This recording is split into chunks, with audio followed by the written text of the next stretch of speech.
နေ့လေငါတို့ကော်ဖီဆိုင်လေးယူလိုက်တာမှန်သွားတယ်နော်ဆိုင်အပြင်စင်ပြီးတော်တော်ချစ်စရာကောင်းနော် ဟုတ်လား လာဝေးလေးလေးလာဟဲ့အေးလေးတောင်းနေလေနေမလေးထိုင်ကြလေးမယုံဘူး နေလေ နော်အခုဒီမှာဒီအေးကွက်တင်ထားတဲ့ဒီစပွဲကိုဘယ်လိုခေါ်လဲ စပွဲခုံဆိုရင်โต๊ะလို့ခေါ်တယ်โต๊ะ အဲ့ဆိုရင်အခုငါတို့ထိုင်တဲ့ဒီထိုင်ကုန်ကြတော့ ထိုင်ခုံဆိုရင်ကောက်အီလို့ခေါ်တယ်ကောက်အီ ငါတွေ့တယ်ပန်းအိုးလေးအဲ့ပန်းအိုးလေးကိုဘယ်လိုခေါ်လဲ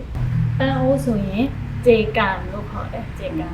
မီးလုံးလေးစတွေ့လားအဲ့မီးကိုကြတော့ဘယ်လိုခေါ်လဲ မီးဆိုရင်ဖိုင်လို့လည်းခေါ်တယ်လော့ဖိုင်လို့လည်းခေါ်တယ် ဟိုမှာပစ္စည်းလေးတင်ထားတွေ့လားအဲ့ပစ္စည်းတင်တဲ့ခုံဘယ်လိုခေါ် ပစ္စည်းတင်တဲ့ခုံဆိုရင်ချမ်းဝမ်ခုံလို့ခေါ်တယ်ချမ်းဝမ်ခုံ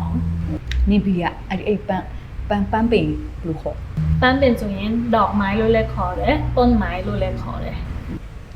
အမိုက်ပုံး အမိုက်ပုံးဆိုရင်ถังขยะ